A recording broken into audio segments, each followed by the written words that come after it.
Hey everyone, it's Howdy Dengar. No, it's not.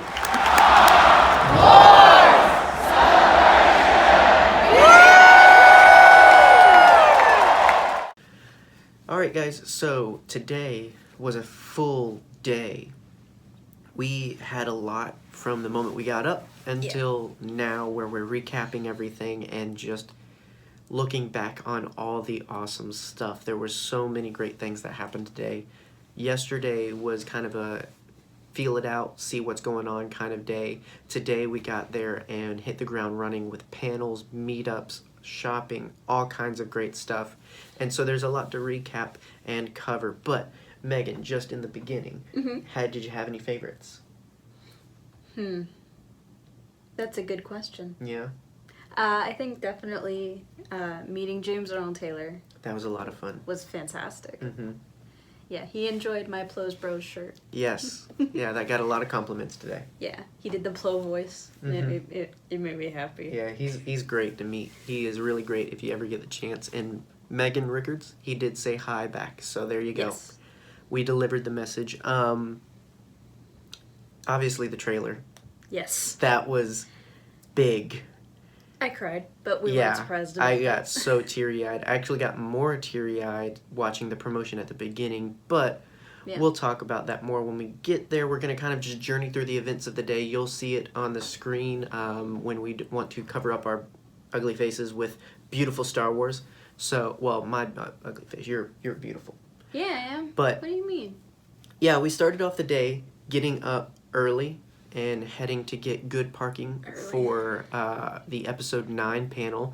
We went straight there. We didn't go to the actual show floor. There's not really a reason to beforehand, so we just went straight in, got parking, got in line, and it was pretty packed already when we had gotten there, but big shout out to the staff because that line moved quick. It was fantastic. We were in line maybe 10 minutes until we were inside. We got there at 8. By 8:30, we were in our seats. And that was after bathroom breaks and grabbing a little bit of food and drink and all that stuff. And we were in our seats and began the 2.5-hour wait. Yes. Which was made a lot of fun. We had a few things. There was a great DJ going on, lots of cool music, lots of fun happening there. Even actually got to interact with a couple of people we were sitting with and just pass the time in a lot of fun ways. There was a moment where they played Galaxy Far, Far Away by Weird Al, which is really great. A bunch of people sang to it. Or The Saga Begins, sorry. Everybody sang to it. It was a lot of fun. We sang. It was great. Oh my, this here Anakin guy. Maybe Vader someday later. Now he's just a small fry. There was quite a few times where he was just playing really fun music. He would interact with the crowd and whatnot. And it was actually fun. It was a fun 2 hours. Yeah, when we walked in first time, he was calling a guy out for being on his phone. Yeah. And he made everyone be quiet so that he could finish his phone call. Yeah. That was lovely. He's a really great host. He was great. He did the Star Wars weekends DJing and the Galactic Nights at Disney DJing. So good. He was great. Good guy. Yeah. Time passed even more. 30 minutes prior, no, an hour prior. Yes. Warwick Davis came and he interacted with fans on the floor. He walked out in the audience, met a couple of kids. He met a Lothwolf furry. Wow. She was so cute. She was adorable. She was really so cute. What was really funny is, obviously, as he's walking by, a lot of people are giving him, like, patches, pins, all this other stuff. The one guy gave him a cinnamon bun, a little mini cinnamon bun, and it said Leia's Buns on it or something like that. And he kind of, you know, if you've ever just been randomly handed a cinnamon bun, it's kind of that reaction. Yeah, and then he fed it to the Lothwolf. And then he fed it to the Lothwolf. That was just a fantastic way to ditch it. No offense, but, you know, I mean, patches are a lot easier to hang on to than cinnamon buns. Yeah. I mean, Warwick's a busy guy.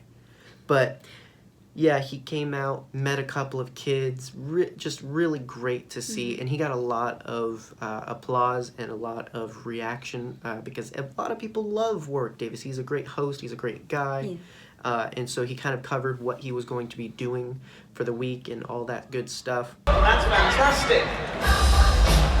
I didn't know Ewoks came in so many colours.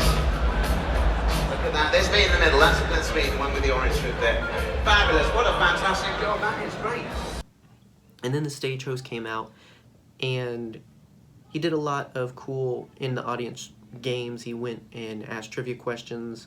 There was one guy that really blew it, but he kind of played himself up a little bit, so it was hard not to. He's from Canada. The host even tried to give him a second chance, and it was special. It but was interesting. Nonetheless, quite a few people got some prizes. It was a lot of fun. The best part, and the part that was most unexpected, is towards the end he stopped the fun and just asked, hey, are there any young girls in here dressed as a stormtrooper or with a stormtrooper on or anything like that? Anyone 13 or younger female that has stormtrooper stuff? And it was kind of weird. He had, I think, 5 young ladies come up. They took them on stage, and they're all little girls, 13 and below. They were so precious. Really cute. He asked them, like, why do you like stormtroopers? What's the big deal? And they all had different answers, like, oh, I think their armor's cool. I like when they're all lined up. I think their camaraderie and interactions are great. That was a nerd answer, but adorable. And so then it switches gears. We think, oh, that's cute. That's a great way to show off. That would have been cool enough. But then he invites Samantha, I can't remember her last name. I can't either. But Samantha, who was the first female stormtrooper to be cast and was in all 5 recent films. Yeah. She comes up and he has her talk to them about her experience. Well, talk to them and us and talk about her experiences and what it's like interacting with stormtroopers and whatnot. And then she told a really, really, really sweet story, touching story about how she heard of a little girl who stood up to her brother and friends who told her, you can't be a stormtrooper, you're a girl. And he said, she saw you in the Blu-ray documentary for Force Awakens, and she remembered your name, and she was very young. And then he told me that she was playing Star Wars with her brother, who was older, and his friends. And they were playing Star Wars, and then they were like, okay, so I'm Luke, I'm Han, and then she said, I'm going to be a stormtrooper, and her brother's friend said, you can't be a stormtrooper because you're a girl. And she said, yes, I can, because Samantha Lean's a stormtrooper, she's a girl.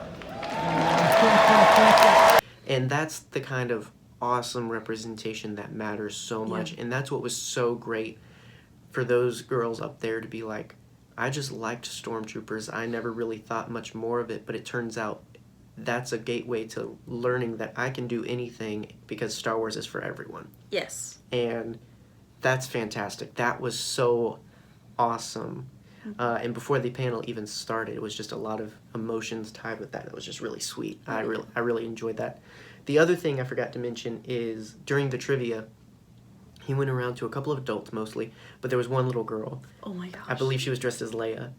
And she was so cute. her trivia question was, what creature attacked Luke on Hoth? And the DJ was funny because he was like, whatever she says is the right answer. But this little girl got it right. She said Wampa, but she was like, Wampa! And it, oh my gosh, the whole audience lost it. It was so cute. adorable. But then that's it. Then, all right, off with all the festivities and whatnot. Now the panel. The panel. It finally begins, and that's, you know, that what a great way to spend 2 hours waiting for a panel. Though you expect, okay, the panel's going to be the thing, but then you get so much enjoyment about being there early. And I think being early for things is usually viewed as a, oh, why would you go there and just sit and waste your time? But turns out we got a lot of enjoyment out of being there early. There was a lot that I don't know if that stuff was on the stream or not, but there's a lot of stuff where if you aren't there early, you miss. And it's not about meeting actors or anything. It's about those special interactions and whatnot. Yeah. As special as that is, though, the episode 9 panel kicks off. It was awesome. Wow.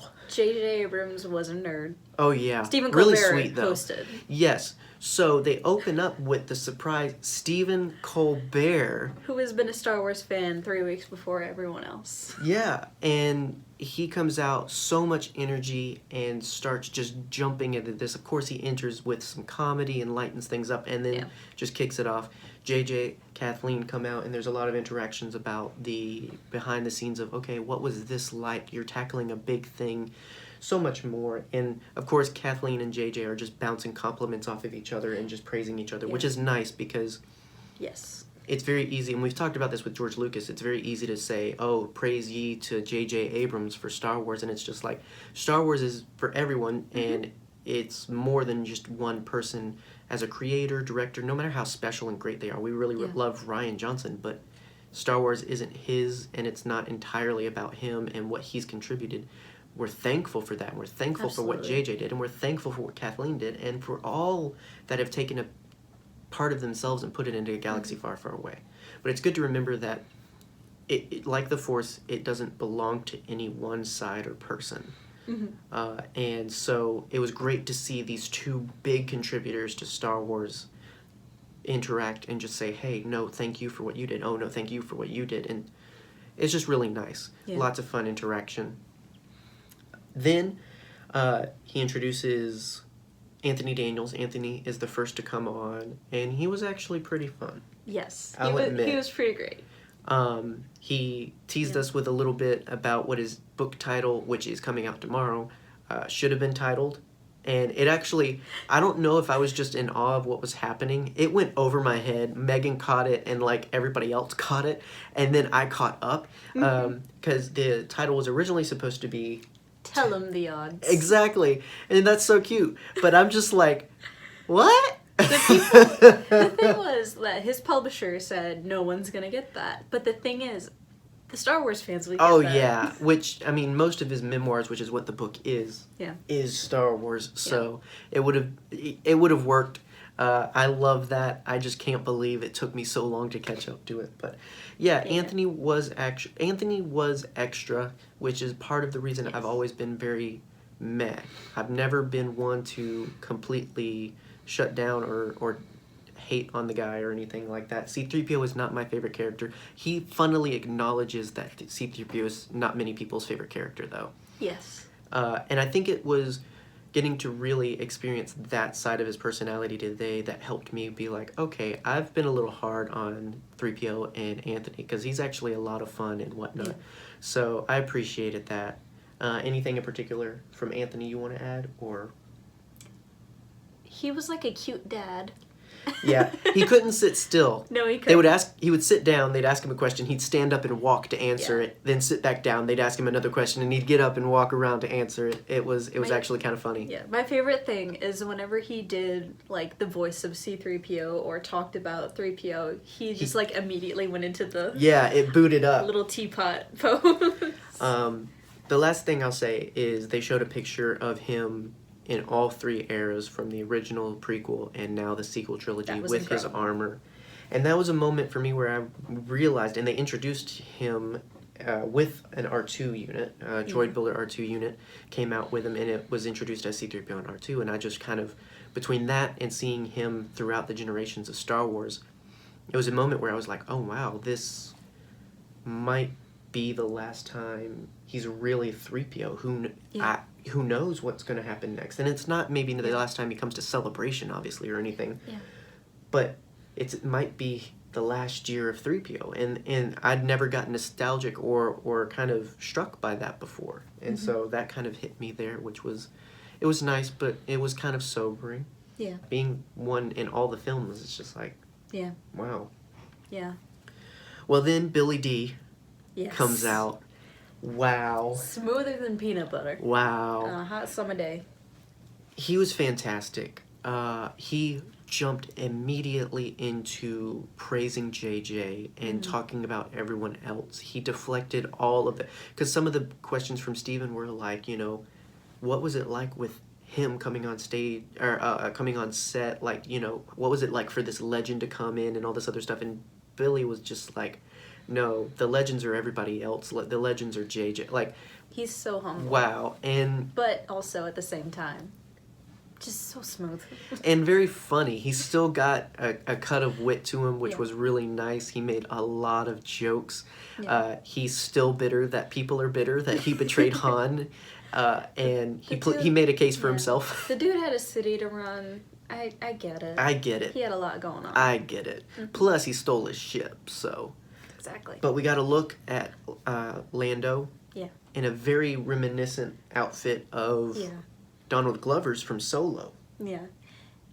That was incredible. Because, like, the minute that came up on screen, everyone started cheering. Because I'd always wondered, like, I knew it was obviously going to be Billy, but I wanted to know what's he going to look like after all these years, and still looks like Lando, which is great because there was the conversation of what was it like coming back to that after so many years, because he didn't come back for Force Awakens. He's been on rest for a little bit longer than some of our other original trilogy actors and whatnot, and so the question of like what was that like?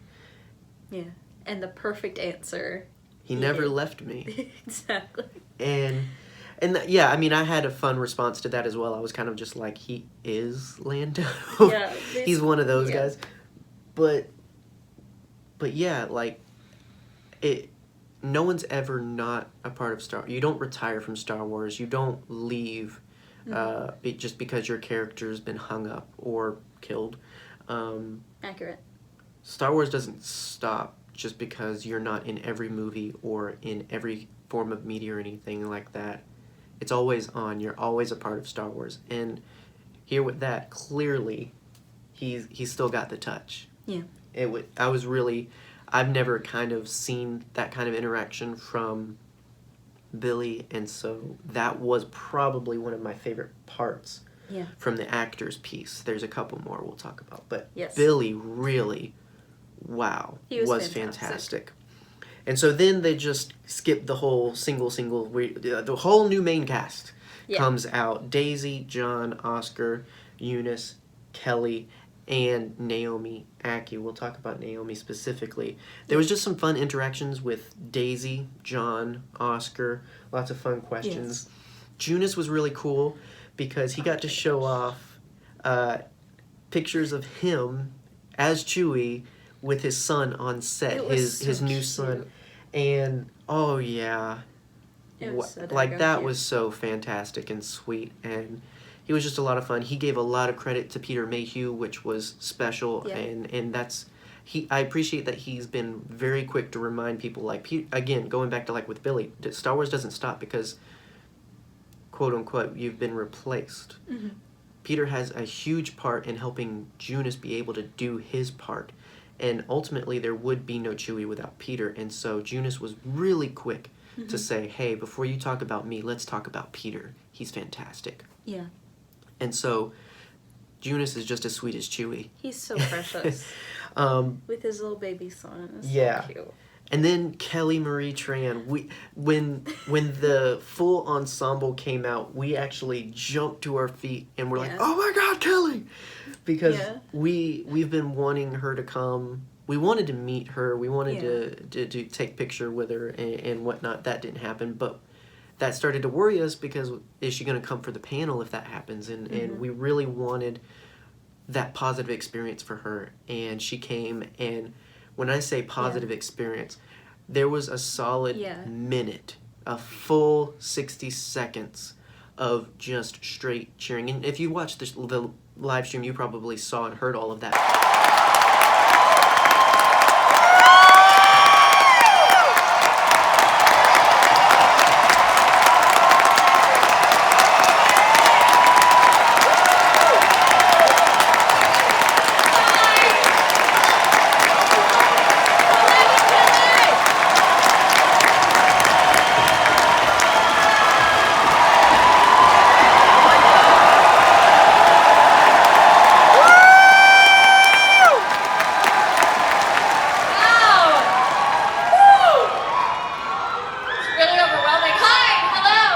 So well deserved and so amazing, and she was so thankful for it and so sweet, and it was just fantastic.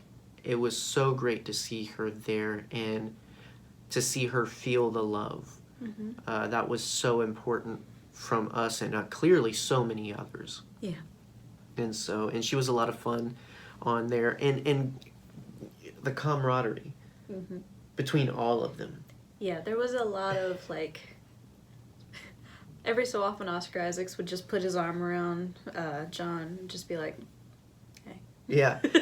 And, they would speak into each other's moments. They interviewed each one individually, but they would have fun and speak up and joke. It really felt like what the old cast, and really every cast along the way has felt like, where it's clearly been this family unit built from this experience and whatnot, which clearly can only add to what's going to happen in episode 9. Yeah. Because surely the same things are happening with our characters that are happening with these actors, and it's just amazing to see.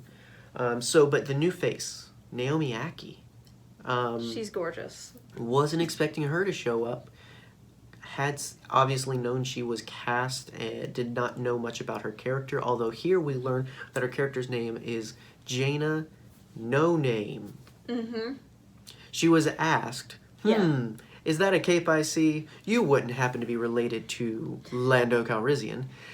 Stephen she even also said, had the best answer to that. Stephen too. even said, is your father on this stage? She didn't say no. She didn't say no. In fact, her dodgy answer kind of leaves speculation, which could be purposeful, but Yeah. I don't know. I'm okay with it if she is. I'm okay with it if she's not. I'm chill. Yeah, that's the thing. Is much, like with Rey, she does not have to be a Calrissian to be important or special. Yeah. Clearly, from her personality in the interview and her moments on stage, I expect to like her a lot. Yes. I expect her to be a lot of fun. So, Calrissian or not, I think we have a great character that we're going to meet in this next episode. But it's going to be interesting to see one way or the other who she turns out to be. Yeah. That's what I'll say. But yeah, she was a lot of fun in the interview. The last introduction was a little fun. It was adorable. Cute. It was so cute. They introduced Dio, a new droid friend for BB-8, and he's modeled after a rubber duck. And he's just as cute. He's so cute. It was adorable, and JJ explained how it was created for Celebration. They did not have that on set to interact in scenes. That it was an experience for us. It was adorable. Hopefully you guys enjoyed it if you saw the live stream, but it was so cute. Yeah. And so then finally, we get to the point that we'd all been waiting for so long. The trailer.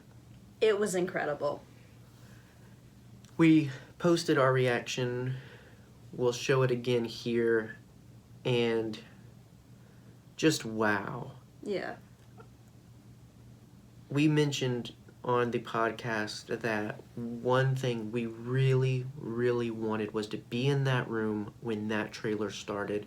Yeah. And it was well worth it. If that's the only panel we do, it's not going to be. I'm happy. Yeah. That was so amazing. The trailer, oh my gosh. But the reaction, the energy, that just... Yes. Especially at that part. That part. And then and then Ian McDiarmid himself. The Senate returns. Comes out and demands it to be rolled again. Oh my gosh. And we got these fun hats. Yes, we did. JJ bought us some hats. Thank you, JJ. Not personally. He bought them for everybody. JJ also bought us McDonald's. We didn't see any of it. No. But, yeah, that trailer. Wow. That was incredible. It opens up. We see the lightsaber, which that was one of the questions for Daisy. Then that jump, that stunt. It's incredible. What a way to... Like, the stunt was something I would have expected to see from Rian Johnson. He seems to have that motif of really stylish shots. Mm-hmm. And, wow. What a way to start the trailer. Yeah. And then we see so many great jump shots. We see a little bit of Leia with Rey. And that's the point where I started crying. And we see Lando on the Falcon. We see the Falcon doing some stunts. We see Kylo repairing his helmet. We see a lot of action with Kylo unmasked. Looking beautiful. Just slamming a dude to the ground with his lightsaber. Yes, some And speculation about that too, but we'll get to that. Then the big thing, we see our heroes on some grassy hills overlooking the wreckage of the Death Star. Question mark. Speculation. Some kind of huge wreckage Yeah. just before we hear the echoey evil laugh of Palpatine. It was incredible, the reaction in the room, because it was immediately like a gasp, and then oh my god, and then cheering. What?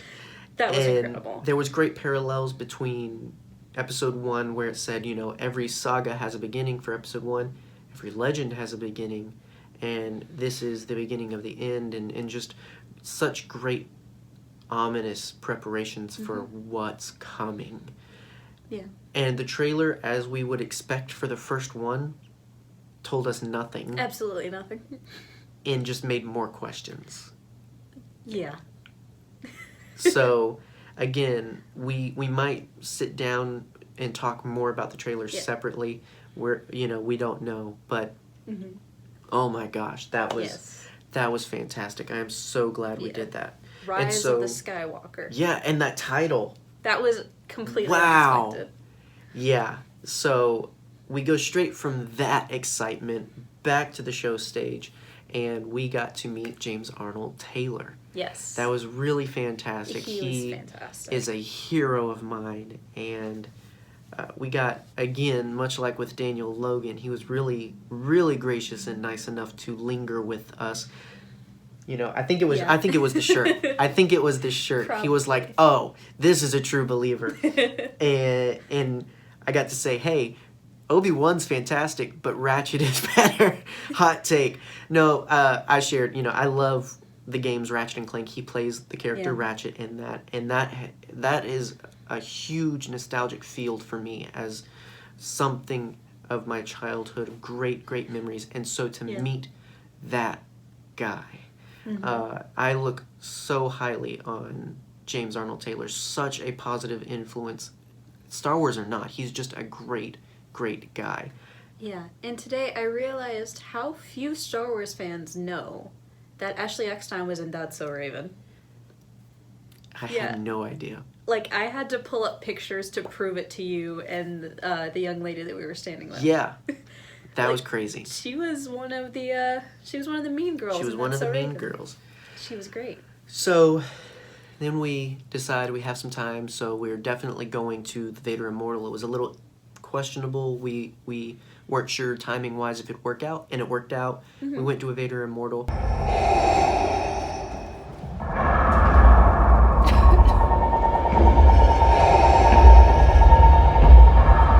You may wonder why I have brought you here.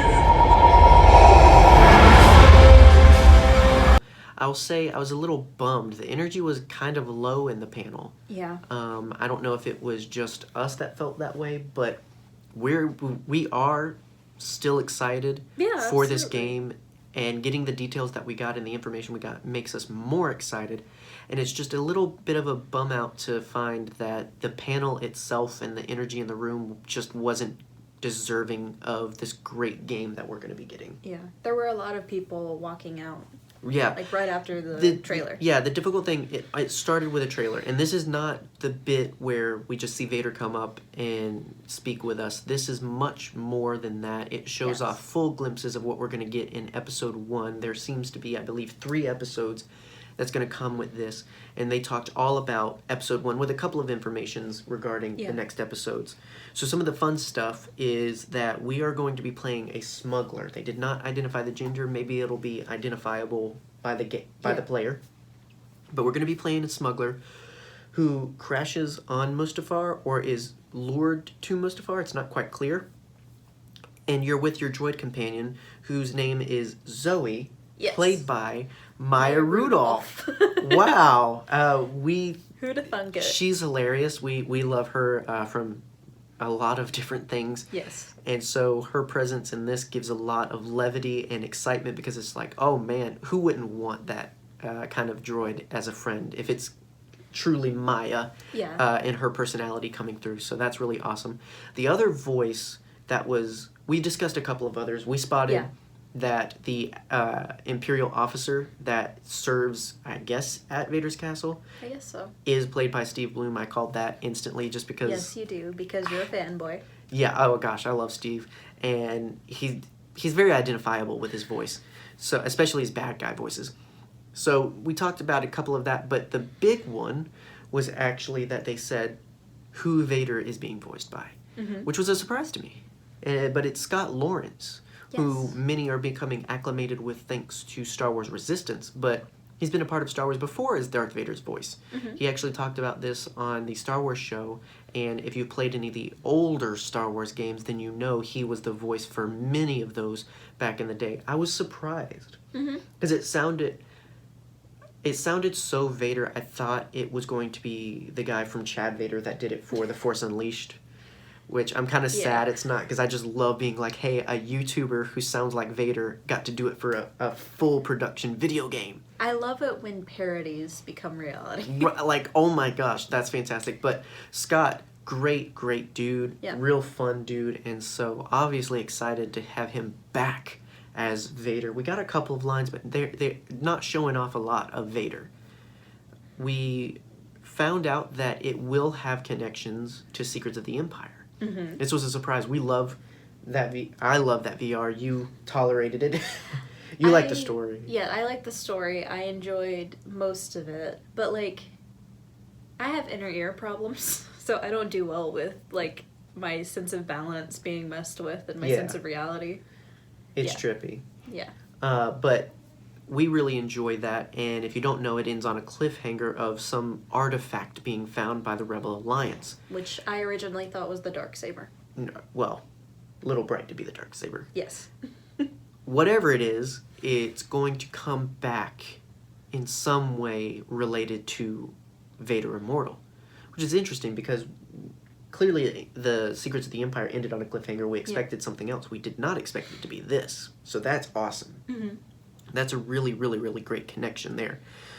We found out that the first episode is about lightsaber training. The second episode is about Force training. Yeah. Thoughts? I don't know. Like, I don't know. I'm very curious to find out what it's going to be. A big tagline throughout it was that fate has brought you here, or something like that. And so it's really interesting because they're building it to sound like Vader is intrigued in our character for some reason. And the story is a journey about discovering what that reason is. And so it's intriguing to me for a smuggler to be wielding and training with a lightsaber and learning how to use the Force. So I'm really interested in where this is going to go, if this is some sort of Padawan on the run situation or some you've got powers but you don't know it kind of situation. I really wonder if we've almost got the leadings of a Secret Apprentice situation where he's trying to find someone he can train and use. He's got so many of those. He doesn't in canon. No. So it's going to be really interesting to see how that pans out. But clearly we saw the lightsaber bit in the first teaser, and so but learning great. The Force is coming in, it's going to be interesting. Of course, it's fantastic because as a fan, you want to be able to experience those kinds of things. Yeah. But yeah, it's going to be interesting story-wise, which is what we're most intrigued by. And speaking of story, it is going to tie a little bit into some of the features of the Vader's Castle arc from Charles Soule's Vader comics, which is fantastic if you're not reading it. Specifically, issue number 25. Well, because that's kind of when everything happens. And Matt again teased this when the issue first came out. Apparently, no one has still found the one thing he's talking about, and that is going to have some play into this. So And I'm going back and rereading issue number interesting. 25. Yeah, there's going to be a lot of rereading, a lot of downloads, and a lot of purchases for that to find out more about that. Yeah. But it's great because the whole time I was thinking, mention Charles Soule, mention Charles Soule, mention Charles Soule. Yeah. Because he is such a fantastic writer and did such an amazing job with the Vader did a comics, fantastic job. especially that ending where we learn how Vader got his castle. And it is not your average episode of House Hunters, guys. Oh my gosh. My So, name is Chad Vader. I'm looking for a 4-bedroom, 3-bath. overlooking a lava river. Yes, I like to look over the place where my life changed for good and I killed my wife. So he mentions, yeah, okay, we saw it there, how he got his castle. Now we're seeing what he's doing with it, which is really interesting. It's obviously the next evolution of where to take that story. Yeah. And along the way, we're going to learn more about the Mustafarians, which again were teased from Charles, and also in Kevin Scott's Tales from Vader's Castle series. So we've started to see a little bit more of those, and now we're going to get a little bit more payoff with what's their culture like, what are they doing, and what is Vader doing with them. And so that's going to be interesting. Each episode is going to be between 45 minutes to an hour of gameplay, which when you have the whole thing will average out to about 3 hours of gameplay, which can sound a little, huh? But it is VR. It's not one that you would necessarily give the same gameplay treatment as many others. Like, you know, some games are 4 to 6 hours. You don't want to do that much with VR. A big reason of breaking it up into the episodes is so that it's like, oh, I can just I can just take a good chunk of this and just relish in that and then go to the next part. Yeah. And they've mentioned it's as long as you make it. There's parts where you get to explore, you get to really feel things out. And so you can make it longer if you're looking for something longer. But overall, the story itself will be about 45 minutes to an hour each episode, which is really interesting. And I can guarantee I'm going to be playing through the story and then restarting, going back, and then Yeah, oh yeah, exploring. getting all the stuff, because that's the thing with VR is it's going to be a lot of layers to figuring this thing out. And there's going to be a lot of Easter eggs and all that stuff. We didn't get a chance to demo today. We're going to hope to find a chance to do that later. Apparently, as soon as the panel went on, or if not sooner, they already started doing it, because we left the panel, came to the show floor, and there was already a line a mile long. So we missed the boat on that, unfortunately. But we're gonna try. We're gonna try for me to play it. Yes. As mentioned, it's not quite your thing for VR, but No. so then we moved on from that. We got to hang out with Daniel Logan again. We got an autograph from him. He signed Funko Boba Fett for me, which was really awesome. It's a really special piece. It's the last thing my mom bought me that was Star Wars related. And so it was one of those things where it's like, you know, because she looked at me and she was like, would you do something with this? Would you display that? Would you like this? And I was like, yeah, if you buy it, I'm going to like it.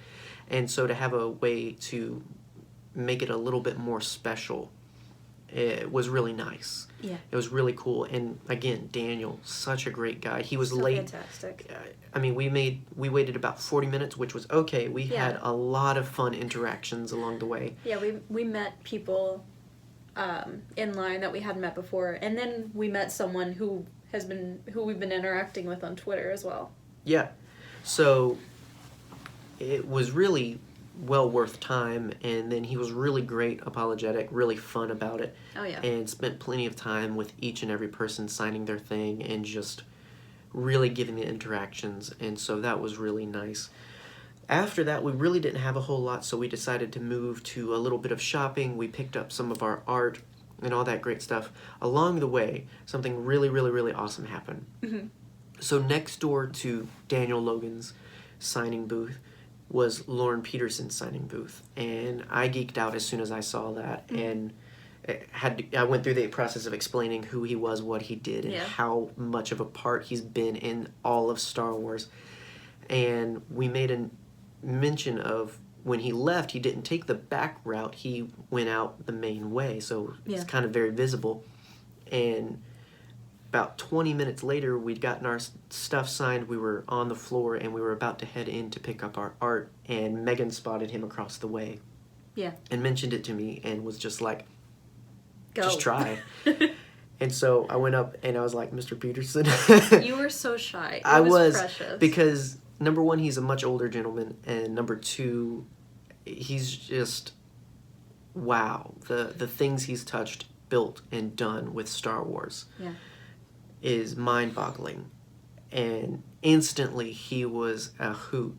When we took the picture, he said, all right, now make sure you say Wookiee. And he was just really, really, really sweet about that. He asked us our names, and it wasn't just this is a burden. It really felt like he cared and enjoyed it, which was really nice and much more than I ever expected. And getting to meet him, I never expected.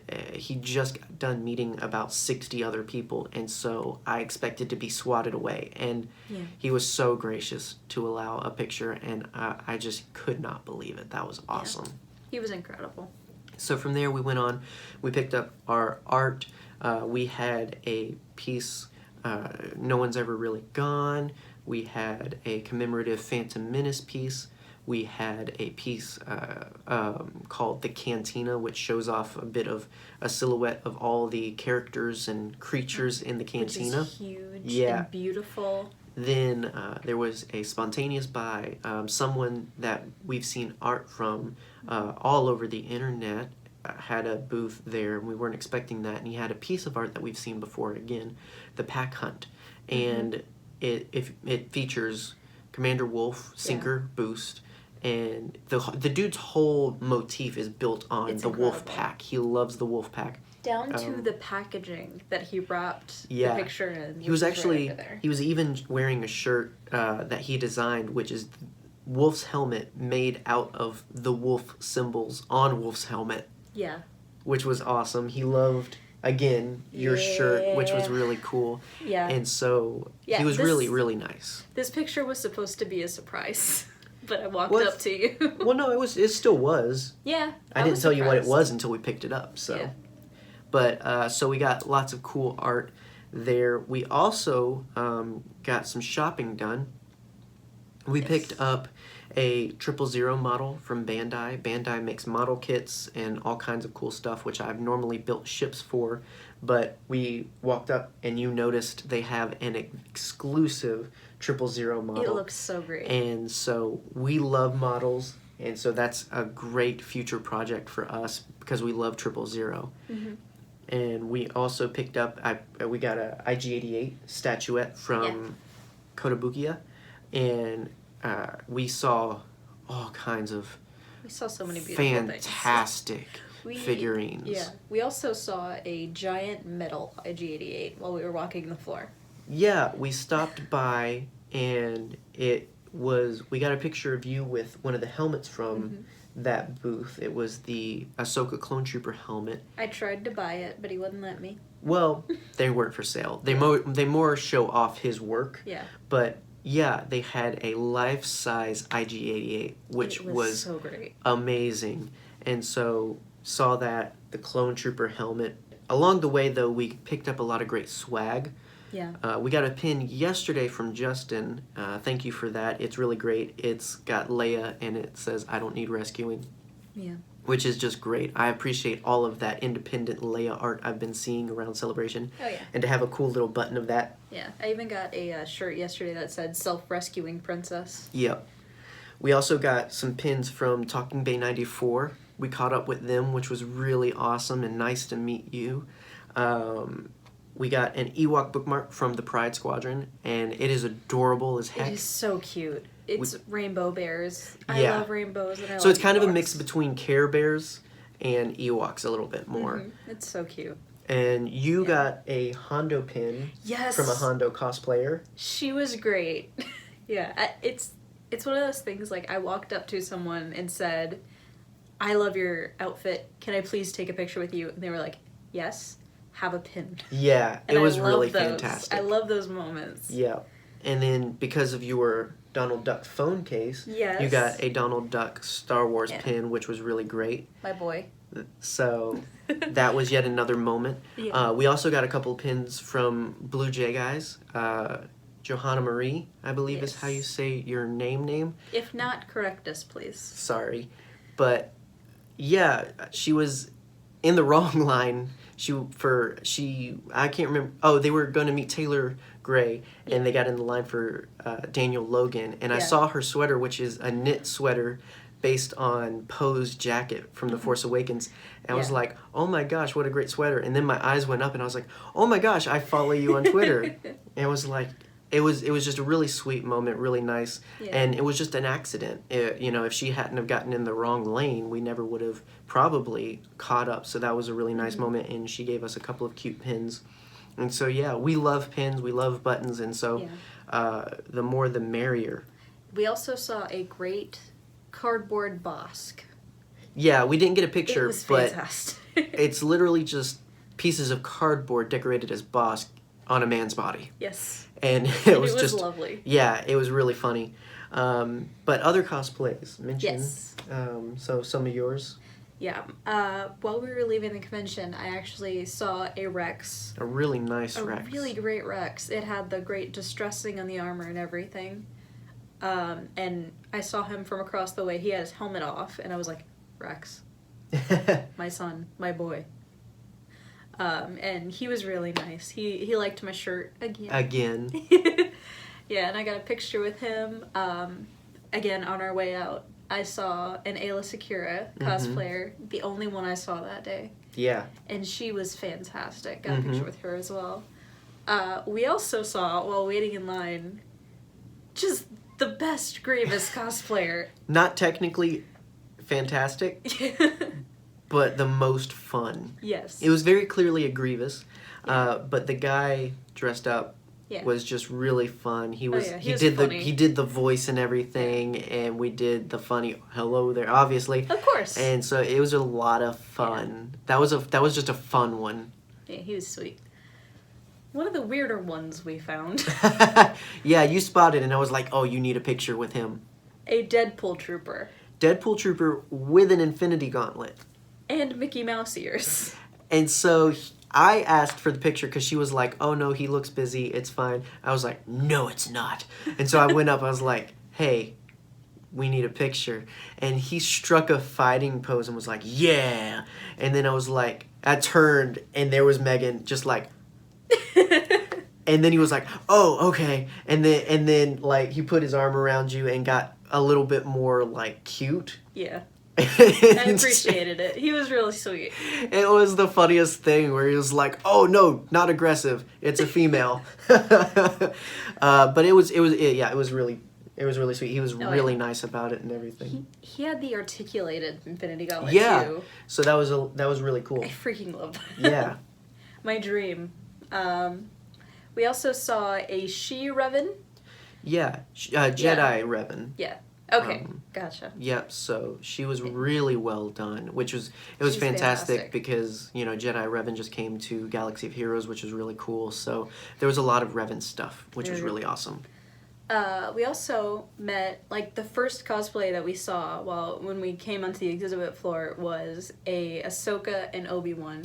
Yeah. Both very, very well done. Yeah, and they were not together. They had just spotted each other. They just found each other. Yeah, and they were appreciating each other's cosplay, and I was like, go. and they were really, really, really great. Yeah, really well done. We bonded over our love of Plo. Yeah, really nice people too. Yeah.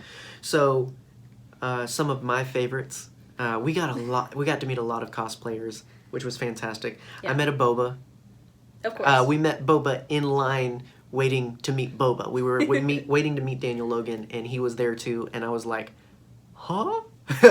And so he was nice enough to take a pic because he was sweating bullets and just worn out. He'd clearly been dressed like that all morning, so I appreciated him getting back into it for a quick picture. I also saw a white Boba Fett, which was really cool. Yes. I ran across the hall once I spotted the white armor. It was really nice and really well done. I met Django. So check off all those. But met Django. Got a picture with him. Really nice about it. Met Greedo, which was really cool. And he even had the voice simulator on there too. So he was speaking Greedo's Rhodian language, which was that was fun because I was just not expecting that next step. Really, really cool. And no, we didn't make the joke. No, but I did finger guns, so there you go. So yeah, no, watch it. I got to meet a Death Trooper that was painted white. Yeah, that was cool. There's art around. If you search white Death Trooper, there's art around where people have used Photoshop to take the normally black Death Trooper, make him white, and there's something about that look that looks so much more skeletal when you put it in white. Yeah. And I was so happy to see someone cosplaying that. It looked fantastic. One that we saw but didn't get a picture of was a Death Trooper with his helmet sculpted and painted to look like a Xenomorph. Yeah. That was cool. Trippy. That was a little bit of a blend of two of our favorite things. And then lastly, I got to meet my two favorite boys. If you are with us on Patreon, and we have posted early access to our 10 favorite things about Rogue One, and one of the biggest things I linger on are two of my favorite introduced characters from Rogue One, being Admiral Raddus and General Antok Merrick. And I got to meet both today and get a picture with both, and it was awesome. It was such a really great and well done Raddus. Yeah. And the guy that was doing Antok, wow, he had the great mustache and everything. It looked fantastic. Yeah, like I saw him from across the way and I was like, oh yeah, I couldn't remember his name, so I just went mustache. Yeah, which with me means one thing. That means Merrick. And yeah, so she booted me over to that one, and I was so glad. That was really fantastic, and I really appreciated that chance to get to catch a picture with them. And so that's our day. Yeah. Clearly a lot more to talk about than yesterday, a lot more going on. John, what was your favorite thing you bought today? Favorite thing I bought today? I bought a Bandai Jango Fett movie realization, which basically they take the normal Star Wars character and put them in Shogun samurai-esque armor, and it turns out beautiful, and it's just I'd been wanting a Boba Fett, didn't see that, but Jango was just released not long ago, and they had a few of him, and I picked him up, and so that's something I've been looking for a while. It's a beautiful piece. They had them discounted by quite a lot, so I could not resist, and so it was fantastic. So yeah. Do you want to know my favorite thing I bought today? What was your favorite thing you bought today? Is this. I never would have guessed. It's my first clone helmet. It is. And it's one of the original from when 2008 first came out, premiered the movie. This was one of the first helmets released for that. And so there you go. See it in its cleanness now, because tomorrow, somewhere on here, it's going to have a signature. Yeah. I have been looking for I was looking for a clone helmet from the moment we got to Celebration, and I'm so glad that I found this one. Yep, and we're meeting D. Bradley Baker tomorrow, and he's going to sign that helmet, so it's going to be awesome. Yeah. We've got a lot of meets tomorrow. We are being terrible Disney fans and skipping the Galaxy's Edge panel just because we will catch the live stream. We're not going to miss anything too big. And we're going to go anyway. Right. We know we're going to love it, and we're willing to catch the live stream of it later because we're meeting a lot of people tomorrow. We're meeting Warwick Davis, D. Bradley Baker, Sam Witwer. Yeah. And so it's going to be great. We're also going to catch some of the Jedi Fallen Order panel, which is fantastic. Oh, and we're meeting Alan Tudyk tomorrow. Yes. So I'm so excited. Leaf on the Wind. It's going to be great. And so we are planning, if you are watching this and you are at Celebration, good news for you. What's tomorrow? Saturday? Sunday. Sunday. The Mandalorian panel. We did not get in, but luckily there's a live stream. So what we're going to do is we're going to set ourselves up in a corner on the exhibit floor or somewhere, and we are going to just stream and watch the panel there. So if you didn't get in, if you're not in overflow, and if you're looking for a place to sit and watch that, why not join us? We'll have hugs and merch and all kinds of stuff to give you. Yeah. So it'd be a great opportunity. We want to meet you guys, and if you're wanting to catch that, why not catch it with us? So hopefully if you're into it, Sunday, meet us, make it happen. We may even do the same thing Monday for the Phantom Menace panel. Again, if you didn't get in like us and you're not in the overflow and you want to watch it with some friends, we'll be those friends for you. Nonetheless, though, we're going to continue putting out these videos. We're going to continue to share what's going on with Celebration for us, so hopefully you're enjoying that. Hopefully you enjoyed this. It is long, but lots to talk about, and it's just going to keep going. So, again, we may be putting out a Episode 9 trailer-specific episode soon, so look out for that. We're going to definitely dive deep after Celebration in our big unpacking episode. So much unpacking. Between the podcast and YouTube, we're going to be doing a two-parter where we take non-spoiler and spoiler talks about everything that happened. So, hope you're looking forward to that. We're going to get some sleep. Yes, we are. It's been a long day. It's been a long day. I have been your herd leader, John Wayne. And I've been your herd mom, Megan. This has been day 2 of Celebration with Nerdherder. Guys, stay scruffy, and may the Force be with you. So It's so windy. windy.